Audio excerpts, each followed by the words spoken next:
In this video, we will talk about what Primitive Society Simulator developed in 2022 and what we will develop in 2023. For the first 9 months of 2022, we were working on the basic gameplay of our simulation game, building houses, making tools, cooking food, fighting, getting pregnant, having children, getting sick, getting treated, aging and dying, farming, fishing, raising fish, hunting and catching cubs, raising chickens, sheep, pigs, dogs, elephants and tigers, pairing them up and breeding them. It's pretty basic and other simulation games have it too, so I won't go into detail. The technology tree is divided according to 4 lifestyles.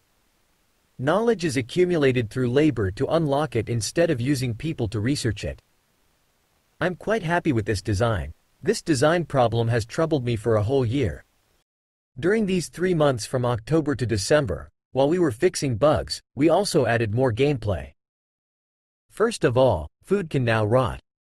You can build a meat drying rack and a food shelf. Build a warehouse with a roof and walls to shelter from the rain and wind, and you will gradually solve the problem of rotting. Then there's the gameplay of herbs. Send people out to find herbs. Run all over the mountains and fields, then make potions to save people. Selecting seeds, this is finely designed. From selecting wild wheat to breeding plants with higher yields and eventually turning them into domesticated wheat. As the knowledge of gathering increases, unlock more advanced wheat.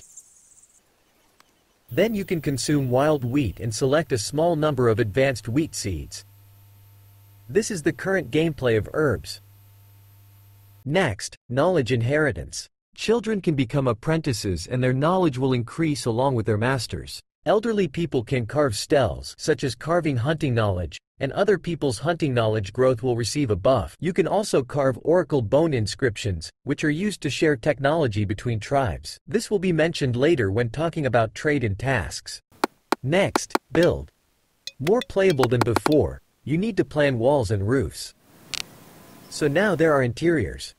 You can also stack layers of earth platforms. So now you can build some buildings, such as pyramids. This construction system can also build city walls and try to play tower defense games. Send a few people to stand on the platform next to the wall and shoot down. Next, trading. Form a trade team and visit other tribes. For example, exporting copper ore can only earn 30 currency, but making it into a copper spear can sell for 10. The worst chicken sells for 50, and the best sells for 1,000. If you collect 50 herbs, you can exchange them for a cow in the farming tribe. Next, task system. Other tribes will come to you for manpower to build houses. If they want to eat better, they will ask for pots. They will also want knowledge, carved on oracle bones to bring to them. They will also give corresponding rewards, such as sheep with good attributes and the technology to make fishing nets. Later on, there will be special tasks, such as floods, and they hope you will send manpower to help them. Otherwise the tribe will disappear. This is where the gameplay of establish a tribal alliance comes in. Finally, establish a tribal alliance. Do tasks to help others control floods and maintain peace, etc. Everyone will hope that you establish an alliance. Build some nice rooms. Build a council hall and an altar, hold a ceremony. You can establish a tribal alliance. Problem unresolved. The worldview is relatively complete and the gameplay is decided. The important narrative has basically been achieved. The problem is that it's not emotional enough. Before, it was too far from the RimWorld. Now it's too similar and the characteristics of the primitive era are not obvious enough. We need to talk about the plan in 2023. Hygiene. They need to go to the river to wash and drink water. Use pottery to store water and dig wells to reduce back and forth movement. Indoor warmth. Requires firewood. A firewood pile reduces logistics time. Mood. Hunger, locusts, cold, death in battle, death from illness, nightmares, and the death of a pet can all make them in a low mood.